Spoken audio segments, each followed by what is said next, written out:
बड़का समाचार के बाद अब रहोगे खबर 36 के। गर्मी के दिन में पानी की व्यवस्था हो जाए तो ओखर ले अच्छा कोई बात नहीं हो। ऐसने एक पेट्रोल पंप में पानी और गुड़ की व्यवस्था पेट्रोल पंप संचालक द्वारा करे गई। जी हाँ, अवैया ग्राहक मन ला गर्मी के दिन में ओखर प्यास बुताए के संग पेट में घलो राहत मिलत है।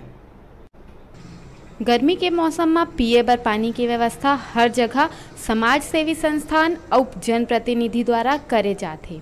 ऐसने व्यवस्था कोरिया जिला के एक पेट्रोल पंप में करे गए हैं, जहाँ गुड़ और ठंडा पानी की व्यवस्था निःशुल्क करे गए हैं।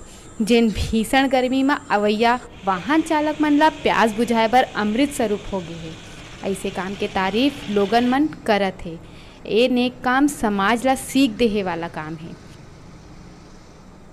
अच्छा लगा और हर साल की भांति मैं जब यहाँ आता हूँ तो गर्मी के समय में अधिकतम गुड़ पानी अवश्य मिलता है।